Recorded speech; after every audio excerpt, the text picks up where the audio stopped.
So umushahara wawe uyu munsi uhagaritswe, wabaho mu gihe kingana gute udafite uwo mushahara? Ubwizigame ufite uyu munsi, business ufite uyu munsi, ishoramari ufite uyu munsi, ryagutunga igihe kingana gute umushahara wawe uramutse uhagaze uyu munsi? Waruzi yuko abantu bateye imbere binjiza amafaranga niyo biryamiye?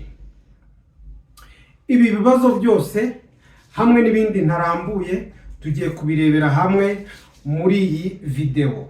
Ntujye kure, nguhaye ikaze wowe ukunda ibiganiro bya Bivia Empire. Niba ari ubwa mbere wibuke gukanda subscribe, comment, like and share. Niba uri umusangwa nawe nongeye kuguha ikaze. Hano ni mu rugo, hano ni mu ishuri, tubabwira ibiganiro byiza, ibyo kwiteza imbere, ibyo kwihangira imirimo, entrepreneurship, business, financial education, ibijyanye n'amabanki ndetse n'ibindi. So ntujye kure, tubane mu kanya. Let's go.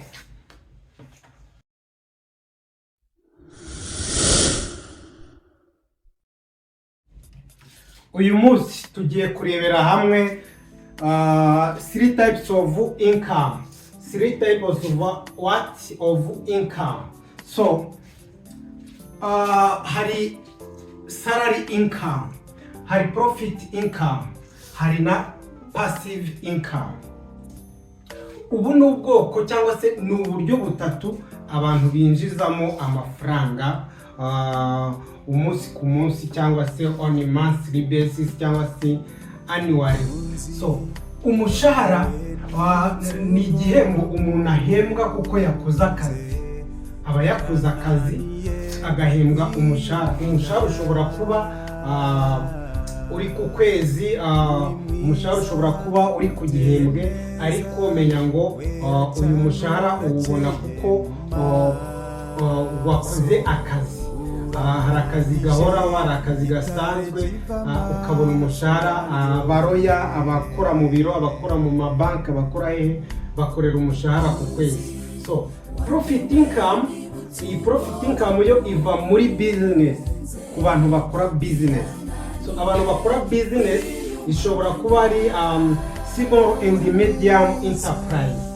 Small and medium enterprise ishobora kuba umuntu akora business ntoya, cyangwa se business iri medium, cyangwa se iri moyenne, cyangwa se na business yisumbuye. Aha rero we abona icyo twita profit income. So akazana passive income. So passive income ni ya income ituruka muri investment. Hano dusangamo aba investors bashora amafaranga y'abashoramari, cyangwa se abashoramari ba rwiyemezamirimo, ibintu nk'ibyo. So aba investors bo bakora investment.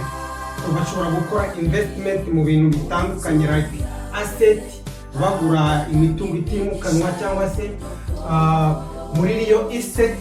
Hano muri real estate murambi babwira ni ibijyanye no kugura imitungo itimukanwa. Like umuntu ashobora kugura inzu ishaje akayivugurura, akaba yigize nziza. Ashobora kugura ikibanza akacyubaka, ashobora kugura ubutaka akabuhingamo ikawa, icyayi n'ibindi. So ibi byose ni real estate byo mabwiye. So hari capital market. Hari ukuntu abantu bashora imari mu isoko ry'imari n'imigabane, bakagura imigabane, bakagura bonds, cyangwa se impapuro mpeshwamwenda, bakabashora amafaranga mu bigega bya leta, government fund.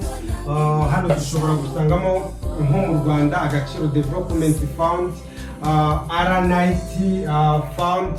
Ibi byose mvuze ni ibigega bya leta abantu bashobora gushoramo imari. Ahangaha rero icyo babonye ni passive income. Passive income ariko ifite n'irindi zina capital gain. Capital gain ni ya nyungu yaturutse mu ishoramari ku bantu bashoye imari muri ibi byose tuvuze hano, ndetse n'ibindi muri muri izi passive income cyangwa muri izi business zitandukanye. So havamo passive income cyangwa se capital gain. So ni ukuvuga ngo rero hari salary income ituruka ku mushahara cyangwa se ni umushahara umuntu aba yakoreye bitewe n'akazi yakoze. So hakaza profit income ituruka kuri business, either small or medium enterprise or business. So hakaza passive income ituruka muri investment, hano tubonamo investors, hano tubonamo businessmen, hano tubonamo workers.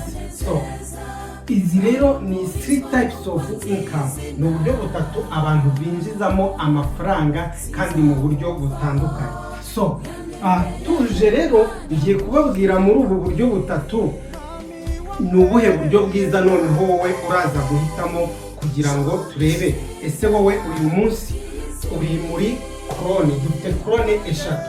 Ese wowe uri muri krone uri muri krone ya salary, y'abinjiza salary income, cyangwa se uri muri krone ya profit income, cyangwa se uri muri krone ya passive income. Tugiye kureba rero izi krone tuzisengure, nimujye kure, mukomeze mukurikire iyi video kugeza turangije. So reka turebe kuri time. Tugiye kureba ku bintu bigera muri bibiri. Tugiye kureba kuri time aspect. So hano kuri salary income, umukozi ukorera umushahara atanga igihe cye, ni ukuvuga ngo acuruza igihe cye ndetse n'ubumenyi. So hano hazamo trading time for money. Urumva hano umuntu ukorera umushahara atanga igihe cye kinini, usanga ari kugitanga hano ndetse n'ubumenyi yakuye mu ishuri kugira ngo abone umushahara. Nizere ko turi kubigendanamo neza. Ahangaha umukozi ukorera umushahara ku kwezi atanga igihe cye kugira ngo abone umushahara. Iyo yahagaritse igihe yahagaritse akazi cyangwa se bamuhagaritse ku kazi, n'umushahara urahagarara immediately. Ni ukuvuga ngo once you stop trading your time, so the salary also stops. Mu gihe hano ni ukuvuga ngo muri business tugiye kuri time. So hano umuntu ufite business abakoresha short time, we ku giti cye akoresha short time, hanyuma akoresha n'abandi bantu agakoresha igihe cyabo, other people's time. Sinzi niba muri kumva icyo kintu. Ni ukuvuga ngo owners of the business akoresha akanya gatoya, ahubwo akanya kanini akagakoresha abandi bantu, abakozi biwe. So hari umugabo umwe wigeze atanga urugero, aravuga ngo ngiye muri business yanjye nyibamo gake, ahubwo abakozi banjye nibo baba bayirimo igihe kinini. So ni ukuvuga ngo ahangaha kuri time umu businessman akoresha igihe cye gitoya agakoresha other people's time. So twagiye hano kuri investors, ku bashoramari. None ku bashoramari bigenda gute? Ahangaha no time to spend. Abashoramari hano yo umushoramari yashoye imari ye muri asset, tuvuge muri real estate, muri capital market, muri shares, bond, government fund. So hano abikora inshuro imwe gusa. Ikindi gihe uko abandi baba bari guhangayika, we ashobora kuba yijyaniye amafaranga akaguma akisuka kuri konti, amafaranga akaguma akisuka kuri konti.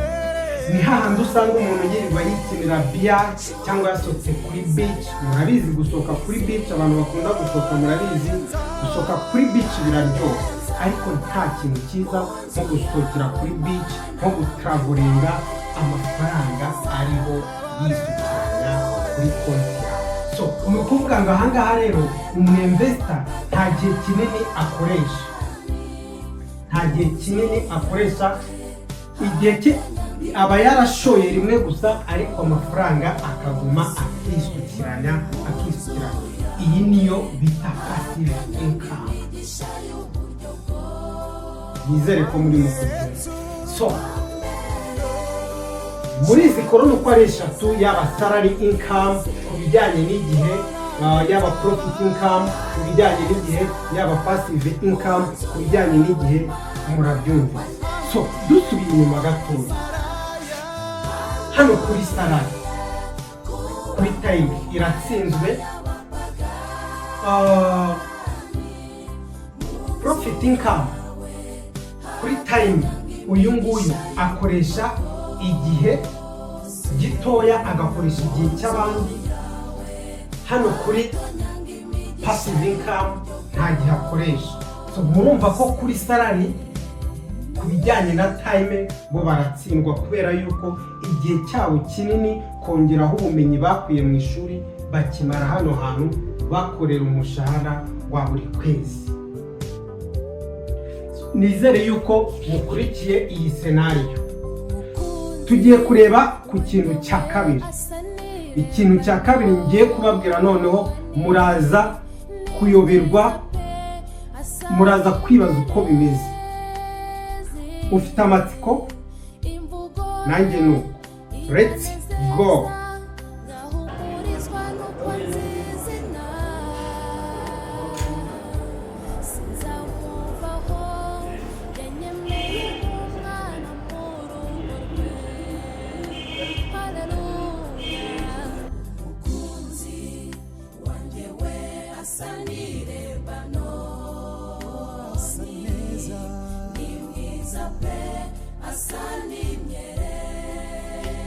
So ikintu cya kabiri nk'uko nari maze kubibabwira ni tax.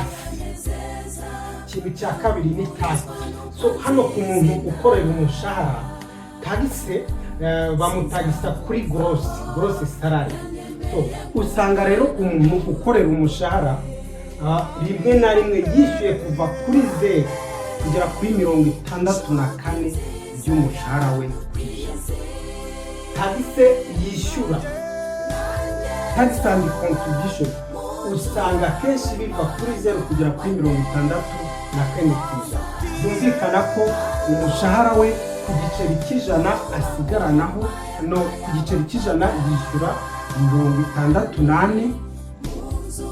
Nuko ku giceri cy'ijana yagikoreye ku kwezi yishyura 68, agasigarana 36. Byumvikane ko hano umukozi ukorera umushahara buri kwezi yishyura umusoro munini cyane. Ni gute wakoreye 100,000 ukishyuraho 64 ugasigarana 36,000? Mutangire mwumve kino kintu. So ku bijyanye na business, profit income, umuntu ukorera ufite business, ufite company yishyura umusoro yaba VAT cyangwa se TVA cyangwa se CIT, corporate income tax, corporate income tax cyangwa se VAT, withholding tax. So iyi ni imisoro umuntu ukora business yishyura. So iyo ugiye mu mibare usanga umuntu wishyura umusoro, umuntu ukora business yagiye kwishyura umusoro yishyura kuri net profit, ntabwo yishyura kuri gross. Nizere ko unkurikiye neza. Umuntu wishyura umusoro ku nyungu yungutse ku mwaka yishyura kuri net. Ni ukuvuga ngo aba yamaze gukuramo expenses yose, yishyuye rent, yishyuye abakozi, yishyuye umuriro, yishyuye everything. So yishyura umusoro kuri net income, akaba ashobora kwishyura kuva kuri 0 kugera kuri 28% bya net income yamaze kwishyura, yamaze gukuramo ama expenses. Wibuke yuko umuntu ukorera umushahara baramutagisa kuri gross, yishyure 60 nibura 68% by'umushahara yakoreye. Take home yiwe cyangwa se amafaranga asagutse niyo arajya yajya kwishyura mu inzu, arishyuramo abakozi bo mu rugo, araguramo imyenda, araguramo amavuta, arahaha, arakora bya bintu byose akenera mu buzima bwe bwa buri munsi, arabigura muri take home cyangwa se muri net salary. Net salary niyo arakoramo twa tuntu twose akeneye guhanduringa cyangwa se akeneye gukemuza amafaranga. So mu gihe uyu nguyu we ukora business, ufite company,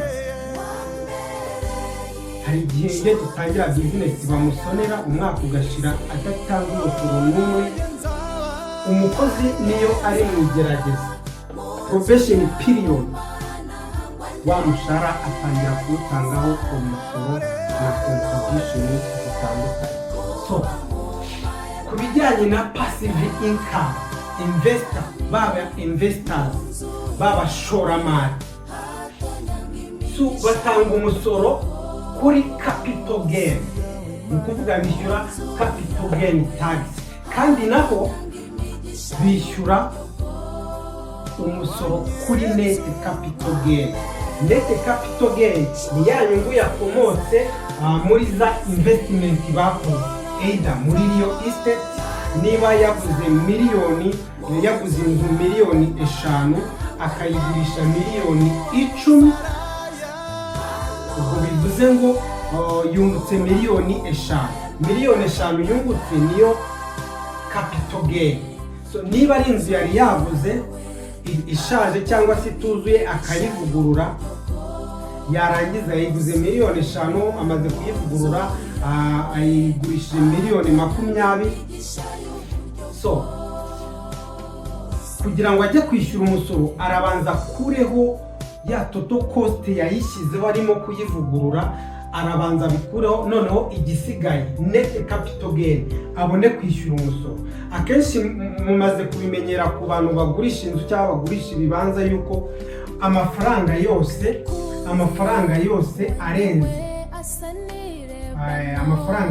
arenze miliyoni 5 nizo wishyurira umusoro ku kintu cyose wagurisha nk'umutungo, ikibanza cyangwa inzu, ubutaka n'ibindi. So amafaranga arenze miliyoni 5 niyo usorera umusoro wa 5%. So byumvikane ko niba uguze ikibanza miliyoni 2 ejo ukakigurisha miliyoni 8, bivuze ngo wungutse miliyoni 6. Izo miliyoni 6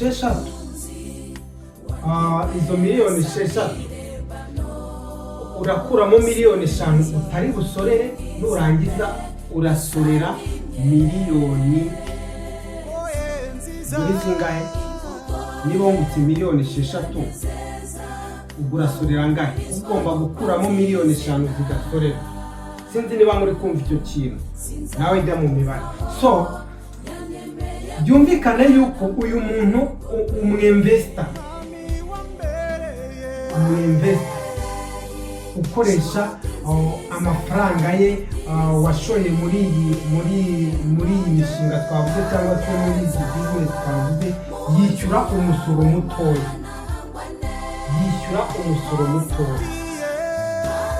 Sinzi niba murimo kuko wungutse miliyoni 6 kandi amafaranga arenze kuri miliyoni 5 niyo urasorera. Urumva ko niba arasora agomba gusora 5% bya miliyoni 1.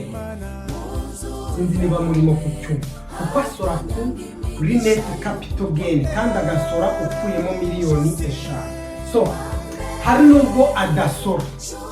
So iyo tugendeye kuri ya rules 1031, ni hahandi uba waguze inzu, wamara kuyigura cyangwa ikibanza cyangwa se ubutaka, wamara kubugura ukabugurisha cyangwa ukagurisha iyo nzu, amafaranga ukuyemo ugahita wongera ukayagura indi nzu cyangwa ikindi kibanza, icyo gihe tagise ni 0.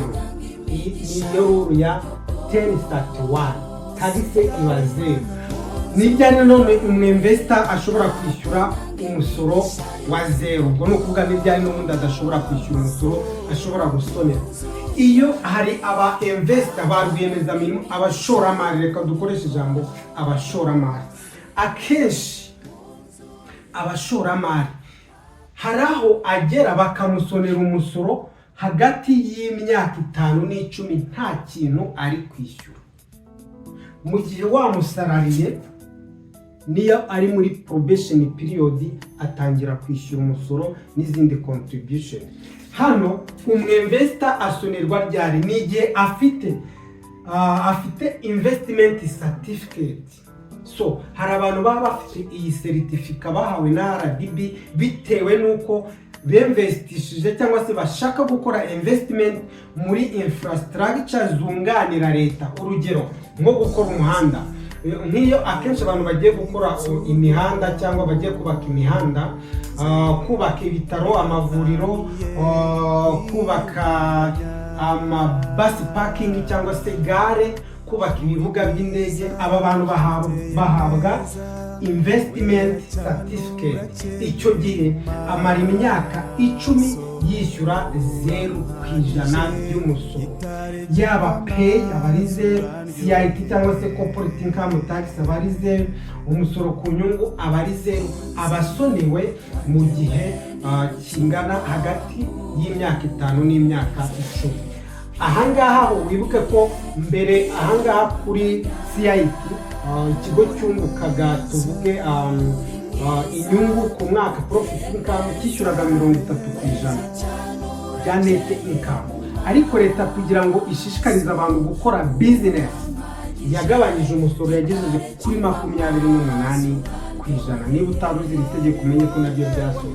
So bano bantu nabo baba investors bahabwa tax incentives kugira ngo bashobore kugomeza gushora imari mu bikorwa n'ubundi byunganira leta, muri infrastructure zunganira leta, kuko y'abashoramari babaye benshi, leta ibona imisoro myinshi. Kandi wibuke yuko na ya misoro, tuvuge kuri uyu muntu ukora business, na ya misoro wibuke ko niba ari umuntu ucuruza product runaka, wowe waguze izo product ni wowe uramwishyurira umusoro. Burya wa musoro ubumubwi uyu business man yishyura aba yarawubikijwe n'umuguzi, the last consumer. Wowe waguze za merchandise cyangwa se goods z'uyu cyangwa se product, ni wowe uba wishyuye umusoro, bitarangira akawitirirwa ngo yishyuye umusoro kandi warishyuwe na last consumer.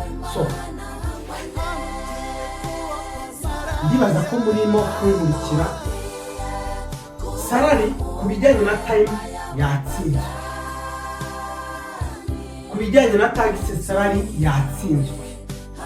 So uribaza ngo muri izi korone 3 niba salary kuri time yatsinzwe, ukoresha igihe cyawe n'ubwenge bwawe, warangiza ugahembwa, ugakoresha igihe kinini, warangiza ugahembwa umushahara w'inica ntikize, umwaka 2, 2, 3, 4, 5, ukishyura umusoro ku nyungu wa 64%, nibura 64%.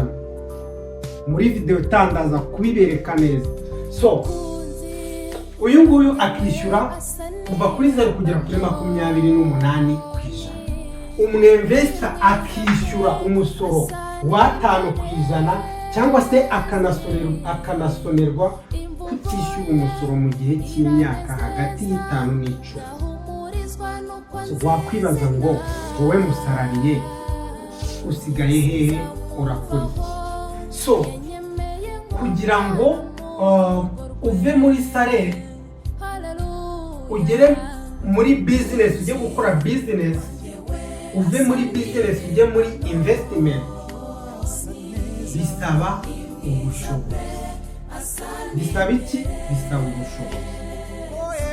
So niyo mpamvu abakunzi ba Bivia Empire naje kugira ngo njye mbagezaho ibintu by'ingenzi byadufasha kuva mu bucakara, kuva mu guhindura imitekerereze tukagira imitekerereze yagutse. So uragomeza ukorera umushahara, nirone zituragurika, ejo ngo warwaye stroke, ejo ngo warwaye hypertension n'ibindi, kandi no kwinjiza amafaranga make. Niwo uri gutanga umusoro mwinshi. Umusoro ni mwiza ku gihugu kuko ufasha igihugu kubaka ibikorwa remezo, ufasha igihugu mu bintu byinshi bitandukanye. Ni ngombwa ko dutanga umusoro, ariko se uri kuwutanga urahagana? So urahitamo kuguma muri iyi korone ya salary income, so urahitamo kuza muri profit income, cyangwa se urahitamo kuza muri passive income. Ko kuva aha ugera aha nawe bisaba ubushobozi, byagenda gute kugira ngo dushobore natwe kwibona turi guhindura mind zacu, twinjiza amafaranga naho twaba twiga. Reka mbereke bonus ngiye kuba, ntujye kure naho mu kanya. Let's go.